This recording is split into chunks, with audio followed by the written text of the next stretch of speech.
Bom dia, senhores operadores. Eu sou Nilson Almeida, um operador virtual. Vou fazer a minha análise da abertura do B3 com base nas negociações de ontem. Aqui está a minha tela de mini índice. Eu sou um operador virtual, estou estudando para ser um agente autônomo de investimento, para operar melhor meu capital de forma responsável e para fazer um teste CNPI. Quero fazer um teste numa mesa proprietária, então eu gravo minhas operações e minhas informações a respeito do meu conhecimento para verificar meus estudos posteriores sobre o meu comportamento frente ao mercado. O meu plano de trade foi estopado, meu plano de trade avançado e limitado foi estopado devido a negociações irresponsáveis que fiz no dólar. Muito bem, aqui nesse mercado, chamo a atenção de vocês que para negociar mini dólar e mini índice, ativos da B3, procure um agente autônomo de investimento, procure uma corretora credenciada. Utilize plataformas oficiais de corretoras, utilize corretoras credenciadas. Não coloque o seu dinheiro em nenhum tipo de atividade que não seja vinculada diretamente à Bolsa de Valores.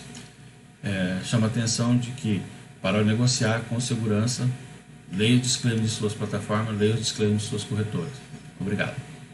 No meu caso, eu tenho feito, através dessa conta demonstrativa da XP, avaliações sobre negociações em day trade no mini índice e mini dólar. Hoje é fechamento do mini dólar. Nós vamos verificar aqui nesse quadro uma extrema volatilidade para os últimos dias. Nesse quadro diário verifica-se gaps, né? Gaps extremamente elucidativos, ou seja, a partir do momento que o contrato desculpem, sofreu uma queda abrupta, ou seja, uma desvalorização do dólar, iminentemente ele foi rejeitado, desvalorizações maiores, alvos foram medidos, né, por operadores extremamente experientes, como é o caso do alemão lá do FMI, o alemão do Salomon Brothers, cada um dá um nome para o alemão. O alemão foi extremamente bem incisivo nesse aspecto de commodities brasileiras e preços da moeda brasileira. Historicamente, na década de 80 e 90, era muito comum isso. A partir da colheita da safra de soja, havia uma expansão muito grande da comercialização do produto posterior entre os meses de fevereiro e abril. Nesse ponto, o dólar sempre havia uma pressão sobre dólares disponíveis, ou seja, os exportadores internalizavam esse dólar, compravam esses dólares, retiravam esses dólares, enviavam de volta, e essa movimentação era muito mais intensa. Na década de 90 também, e depois, já nos anos 2000, alguns mecanismos mais modernos evitaram esse tipo de safra de negociação de dólar, ou seja, existia a safra do grão, mas não existia a safra da negociação do dólar. Porém, havia uma pressão muito grande sobre esse dólar futuro em função dos preços internacionais. No mesmo caso das commodities também, havia um fechamento de contrato de longo prazo e a intempérie do verão evitando determinados gargalos de exportação como eram comuns na década de 70 e 80. A partir de momentos que esses gargalos foram depois da adoção da exportação via Carajás, né, ferrovia de Carajás, passou a fluir minério de ferro o ano todo, então já não tinha tanta coisa para ser negociada em determinados períodos. E o final do ano era também muito procurado a negociação do dólar. Isso nós estamos falando do século passado, começo do século, né? Desse século. No começo do século era muito comum chegar no final do ano haver uma pressão novamente sobre esses contratos. Mas nada se compara ao que houve no encerramento desse contrato, né? Do contrato atual. Está acontecendo no contrato atual. Porque aqui nós temos duas situações. A situação pandemia em Xangai e a situação invasão da Ucrânia. Bem, ambas estão ainda relacionadas às commodities brasileiras, porque a Ucrânia produz muito grão, que no caso é o trigo e milho, e agora nós estamos entrando na safra de milho do hemisfério norte, ou seja, plantio, né? Começa o plantio até a colheita, são os próximos 4 meses, enquanto que no hemisfério sul nós estamos entrando na entre-safra de grãos, porém temos uma safrinha de grão para produzir, que o Brasil produz 2 safras seguidas entre verão e outono. Primeira de grãos soja, oleaginosas, segunda de grãos gramínea, no caso o milho e alguns outros derivados são usados para alimentação animal, como o milheto e outras sorgo e outras gramíneas de corte de forragem, algumas de produção de grão. Bem, nesse caso aqui, nós verificamos que o encerramento desse contrato foi muito volátil, ou seja, hoje é o último dia de negociação, porque amanhã é final de semana, então o fechamento desse contrato será do dólar será o último dia de negociação do dólar. Então aqui agora tende a ter uma estabilidade, ou seja, são 3 dias já nesse range, do 49,50 até o 42, certo? Se você pegar aqui o diário entre o 49,50 e o 42, são 100 pontos, tá? É o range que ele basicamente trabalha. Se você olhar todas essas barras aí, ó, algumas são mais do que 100 pontos, né? Vamos colocar nessa grandona aqui para verificar se ele vai nos medir. Faltou um pouquinho mais de tamanho de barra. Essa daqui, no caso, entre a baixa e a alta, foram 30 de 52 até 131. Então é uma variação entre o high e o low, né? São 50 mais 30, 80. Né? Aqui temos uma barra um pouco maior, entre 960 high e 870. Essa praticamente deu 90 pontos, né? Ou seja, quase 100 pontos. E assim vai, então não precisamos olhar mais, porque todas elas são muito parecidas, exceto essa barra de reversão que está ali com a nossa régua, em que agora nós vamos reduzir para um time frame que a gente não usa para análise nem para negociação, mas nós vamos usar para demonstrar a régua, tá? O arco que se formou. Aqui está o dia em que a barra andou absurdamente da mínima do dia até a máxima, foram quase 200 pontos, se eu não me engano, aí, acho que até passou dos 200 pontos. A mínima é 613 e a máxima do dia, esse dia deu quase 4%, 613.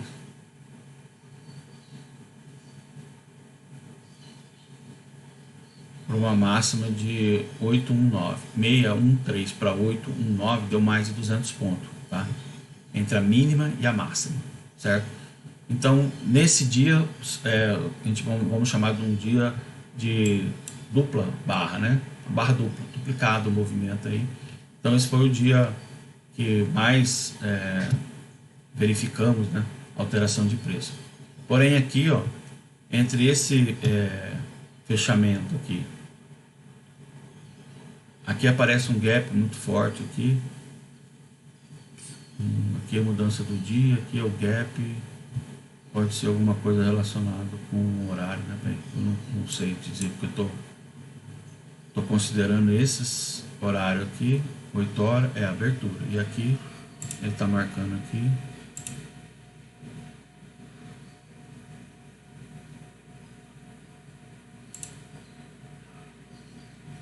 a abertura. Então esse gap aqui pode ser algum defeito na plataforma, alguma coisa relacionada à recepção dos dados, tá? É um gap muito grande e pode ser também na hora que o mercado virou, por causa da notícia nos Estados Unidos, que de repente o mercado americano virou de uma vez, né? Então vamos considerar que pode ser assim, né? Bem, esse gap eu não sei te dizer se é um gap de mercado ou se é um erro da plataforma. Bem, em todo caso, a linha que nós queríamos mencionar, vamos desconsiderar o gap em si e vamos até esse arco que está formado aí para a nossa análise do dia. Aqui nós vamos voltar para o diário, que é o correto, devia ter envolvido com essa barra aí.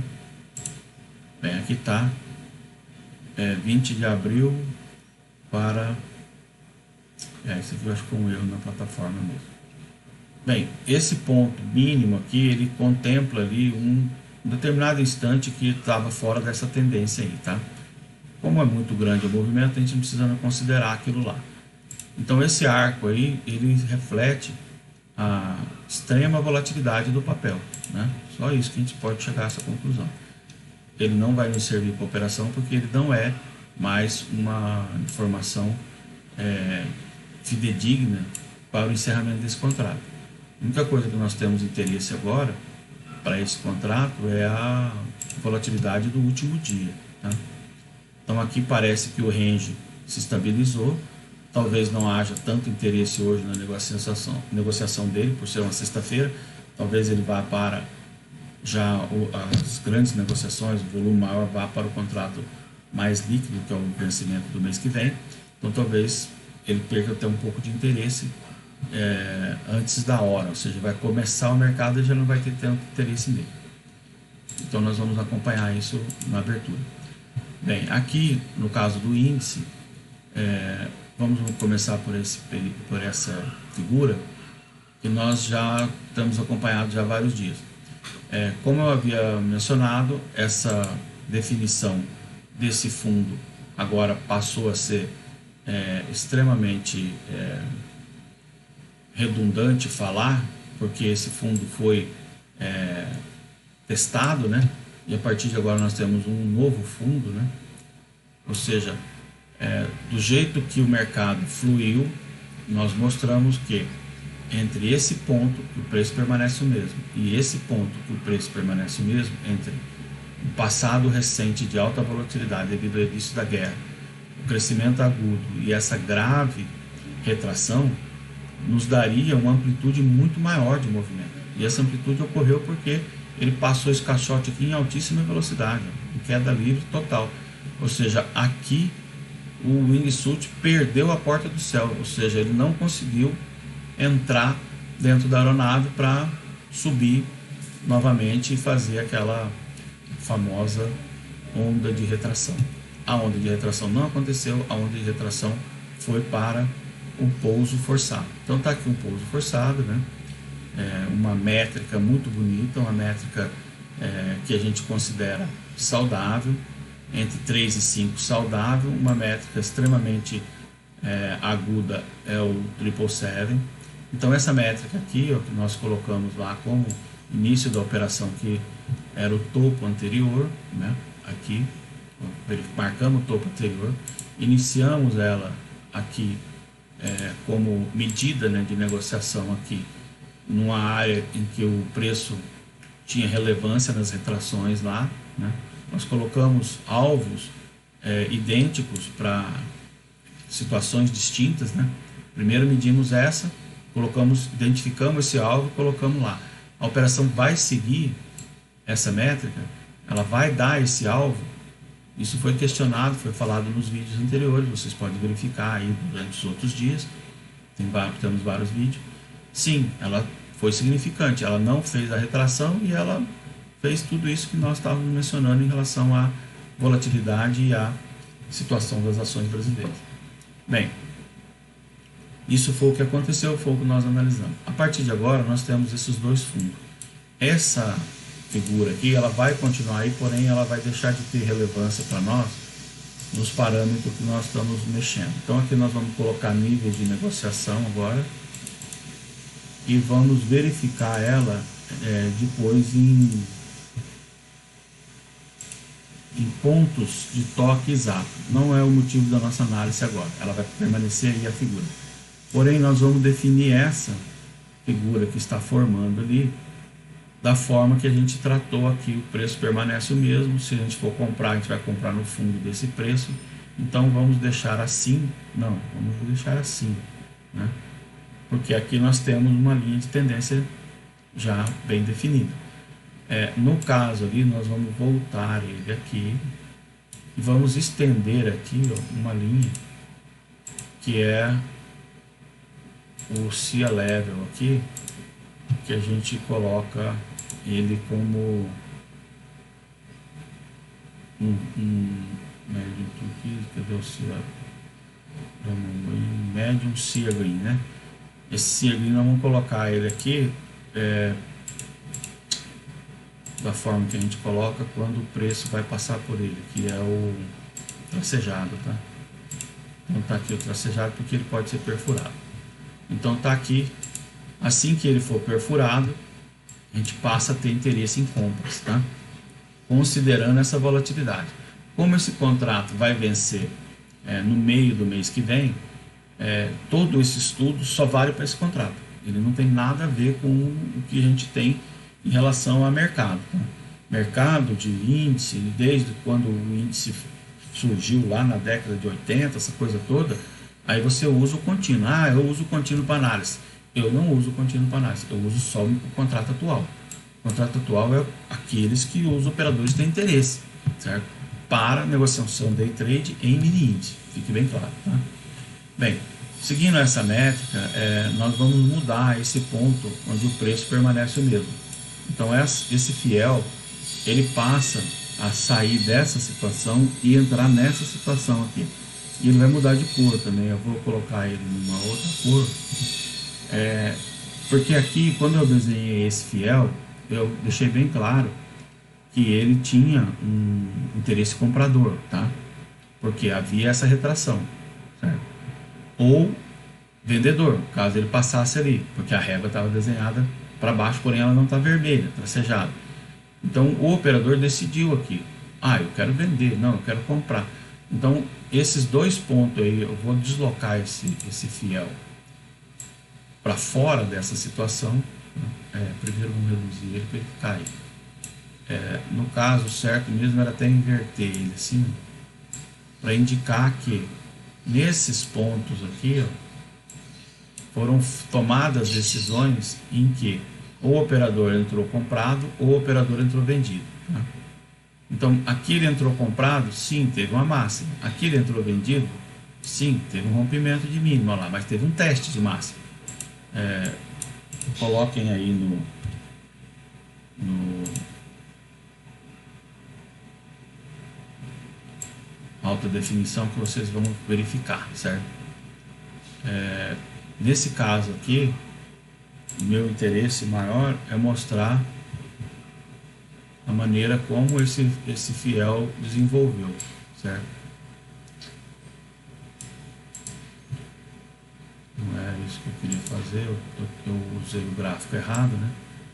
Quero fazer isso aqui, tá? Quero deixar ele um pouco mais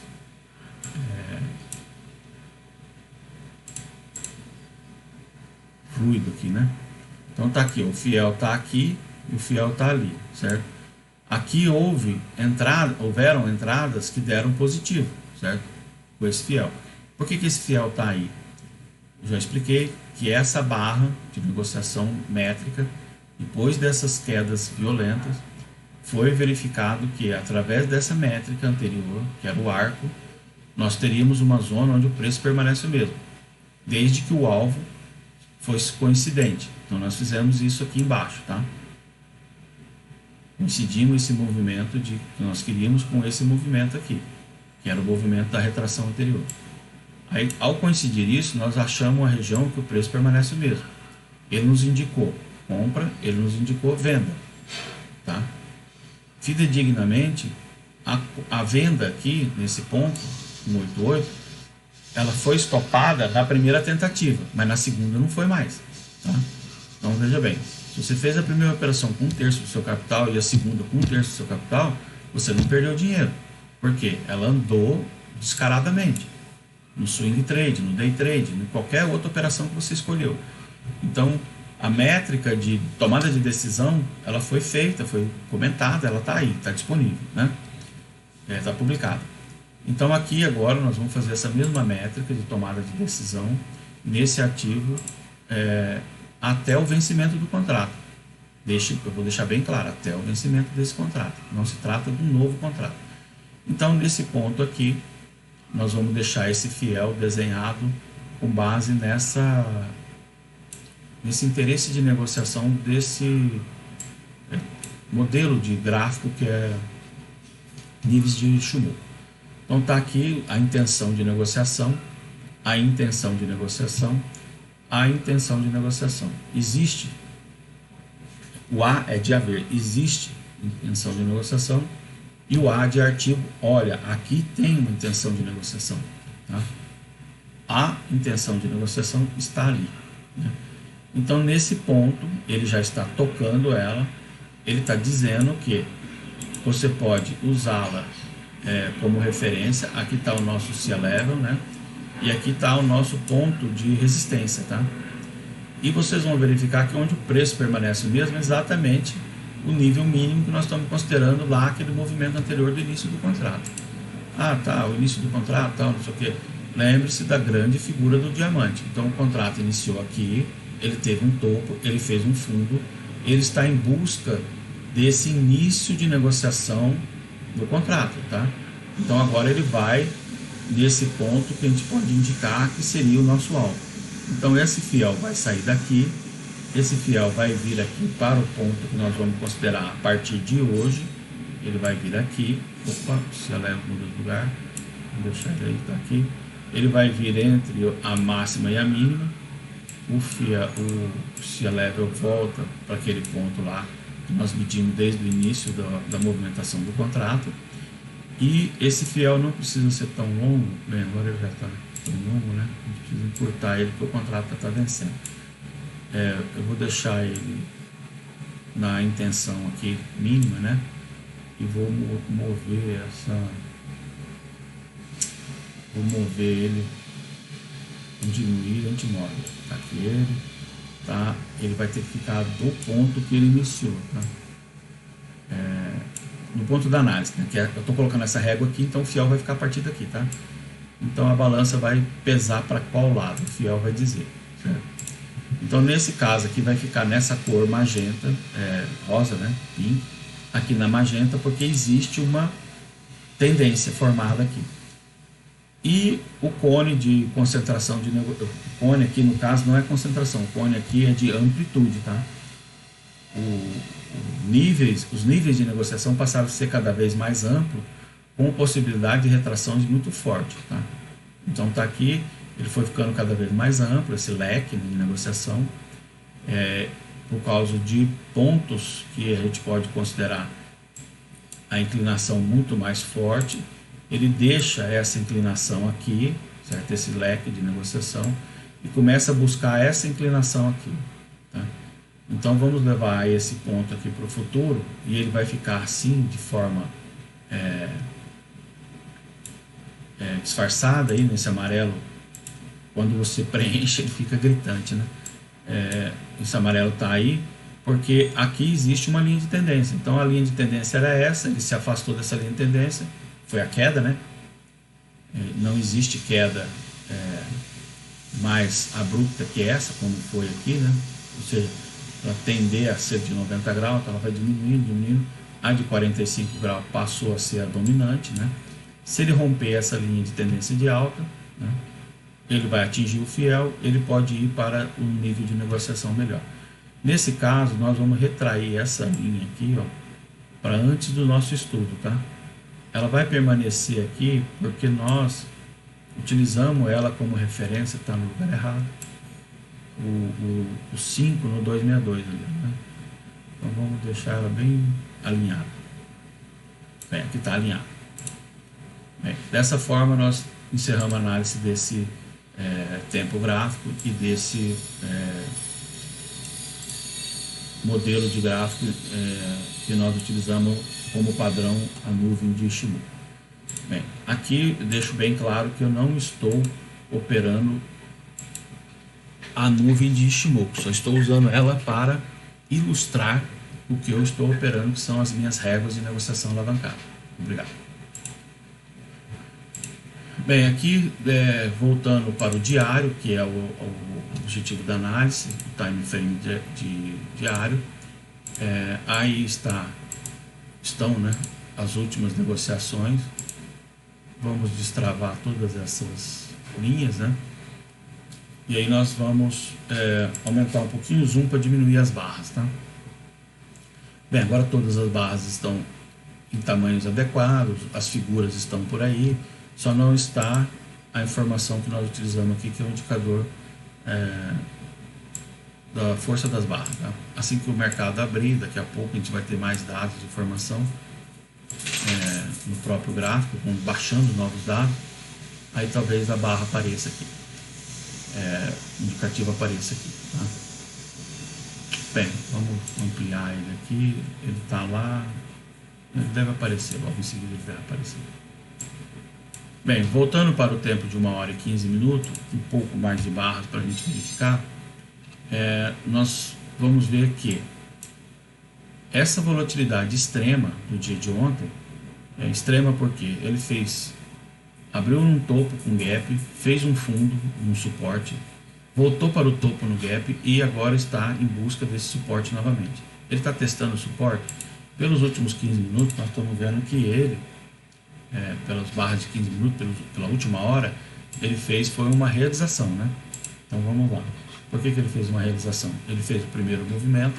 Aqui claramente ele dá aquela informação extremamente importante, tanto aqui no primeiro movimento quanto aqui no segundo movimento, que eu já informei para vocês que é do animal africano, certo? Então aqui está a maneira com que ele agiu. No primeiro movimento ele indicou uma reta de chegada acima do topo do dia. Ele foi em busca desse topo do dia? Fatalmente que foi, né?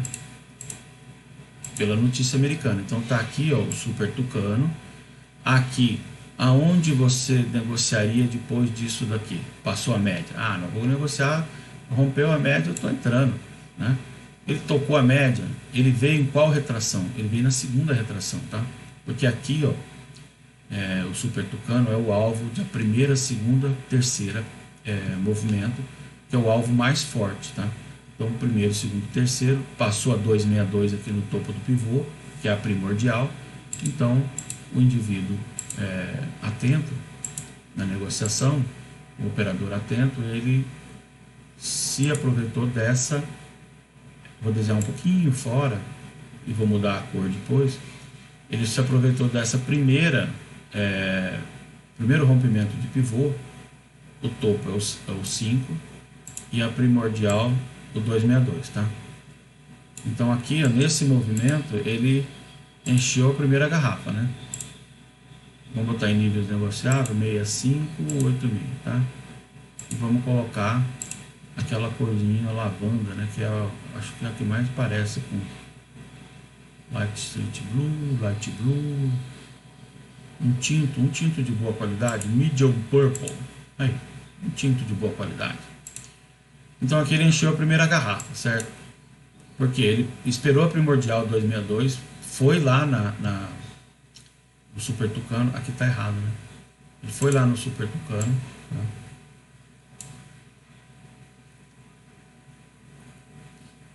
Aqui são duas pernas, são duas réguas, exatamente. Tem a primeira, que é a primordial de todas, primeira leitura, né? Que é a falha do fundo da primeira barra de 5, primeira barra de 15, que tá ali, né? A falha da primeira barra de 15 no fundo, o fundo não foi vencido, tem uma régua aqui que é a reta de chegada acima do topo do dia, tá?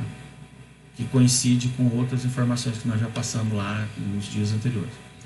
Tá? Então a primeira régua está ali, ela vai ficar aí, ela está causando uma estranheza, né? A segunda, que é o arco, agora nós vamos colocar a flecha, né? Tá aqui a flecha. A flecha vai ser desse ponto até esse ponto aqui, nós vamos colocar ela dentro do... Aí, a flecha está aí porque o arco foi desenhado aqui, nós colocamos aqui como zona de briga, nós vamos inserir o objeto que nós chamamos de onde o preço permanece o mesmo, de uma forma mais expressiva aqui, né? Então está aqui, nós chamamos de onde o preço permanece o mesmo, nós colocamos uma cunha de indicação de alta, considerando o 188, vamos considerar o 188, está ali, né? E vamos em busca do 262. Então aqui, ó, quando o preço veio, testou esse fundo, você desenhou a régua, você esperou entrar com 1, entrar com 2, entrar com 5 no primordial, tá? 1 seria uma fração mínima do seu risco diário. 2 seria o dobro da fração mínima. 5, os 3 são 8, você está com 80% do seu capital de risco diário. Então o que é? Mas eu só opero um contrato. Então aí você tem que escolher aqui, ali ou lá. Aí eu opero 3 contratos. Exatamente, você entrou com o primeiro, alavancou com o segundo e aumentou 30% no terceiro. E aí você foi contemplado com essa garrafa de vinho. Ou seja, o preço realmente disparou e você, ao alavancar aqui, o preço foi embora. Trailing stop e alvo são coisas distintas. Trailing stop leva você de acordo com a sua medição de volatilidade. Alvo leva você a uma expectativa. Por que o mercado vai num determinado ponto e volta imediatamente para um outro ponto de forma assim, extrema, que é a violinada? Um violino acompanha muito bem um copo de vinho, bem, uma garrafa de vinho. Bem, o que acontece é exatamente isso. As realizações vão acontecendo e os operadores vão ficando de fora. No momento que elas acontecem, o mercado fica sem o arcabouço de opções de comprar e vender. Então, a partir do momento que as vendas vão executando a satisfação, essas vendas param. No caso aqui, nós estamos comprando, as vendas param de acontecer porque o preço passou, o preço não, o capital de interesse para novos preços está saindo, ou seja, as garantias estão sendo preservadas. Bateu, preservo que eu ganhei. Bateu, preservo que eu ganhei. Eu estou fora, eu não entro com a operação. Por quê? Porque aí acontece essa violinada. Tá? Essa violinada aí, que a coisa ela passa a... Uns chamam de vácuo de liquidez, outros chamam de falta de consenso para o preço, né? Então aqui houve uma falta de consenso para o preço. Imediatamente, os operadores entraram em consenso de que a média foi testada. Não, a média falhou. Não, aqui a partir dessa média aqui eu estou comprado. Então ele demorou aí 3/15 ou 45 minutos para chegar a essa conclusão. Certo? Então essas são as conclusões do final do encerramento desse contrato. Bem, aqui nesse ponto, considerando todas as informações que foram passadas em relação à realização de lucro aqui, claramente aqui são as realizações de lucro dessa pernada maior, tá? Então, qual é a pernada maior e qual é o ponto de reversão que o operador tem que buscar? Primeiro topo, topo anterior, temos um arco. 262, primordial.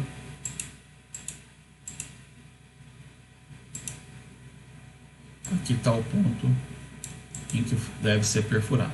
Tá? E aqui nós vamos colocar a conta, que é o pisar no tomate. Pisou no tomate, filho, você está pronto para vender. Tá? Escorregou, caiu, entrou em como é que fala? Em skyfall, né? Pulou de cima do penhasco, aquela coisa toda, tá? Então aqui tem a primeira entrada que a gente considera, aqui tem a segunda entrada que a gente considera,